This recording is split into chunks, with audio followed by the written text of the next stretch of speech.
Chris Aquino, nagsalita na sa totoong dahilan ng hiwalayan nila ni Dr. Mike Padlan.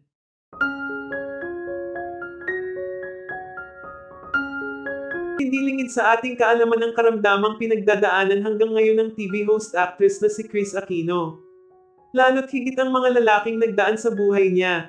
Sa kabila ng karamdaman ni Chris, meron pa ding handa siyang mahalin at tanggapin sa kabila ng sakit na pinagdadaanan nito. Isa na nga dito ang huli niyang nakarelasyon na si Dr. Mike Padlan, doktor ni Chris Aquino si Dr. Padlan sa pinagdadaanan nitong autoimmune diseases. Nito lang March 16, inamin mismo ni Chris Aquino na hiwalay na umano sila ng boyfriend niya na si Dr. Mike. Ayon kay Chris, napagod at iniwan umano siya nito dahil gusto umano nitong makapag-travel at umalis na din sa responsibilidad sa pag-aalaga sa kanya. Ayon kay Chris, hindi man umano sabihin ni Dr. Mike ang totoo, ngunit ayon kay Chris, pabigat lamang umano siya para kay Dr. Mike.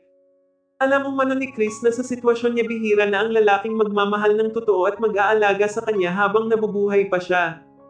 Nais lamang umano ni Chris ng taong makakasama niya hanggang sa huling sandali niya dito sa mundo. Ayon pa kay Chris Aquino, sa kabila umano ng pagiging magkarelasyon nila noon ni Dr. Mike, patuloy pa din umano ang pagbabayad niya sa professional fee nito.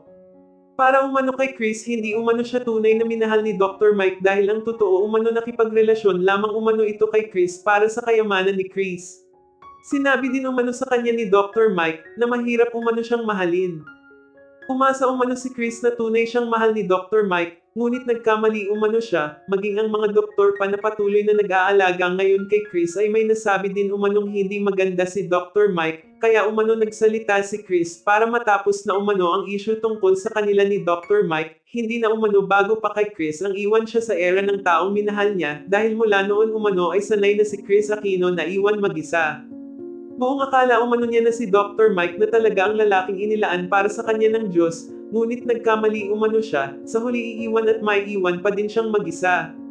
Marami naman sa mga netizens ang nalulungkot para kay Chris Aquino, gusto lamang naman umano ni Chris ng taong laging nandyan para sa kanya, taong mamahalin siya sa kabila ng karamdaman niya, taong magpapalakas ng loob niya. May ilan din na nagsasabing sa pamilya at mga anak na lamang umano ni Chris niya ibuhos ang pagmamahal niya, ang pamilya at mga anak niya ang nandyan, iwan man siya ng mga taong inaakala niyang mamahalin siya ng totoo maging sino man siya.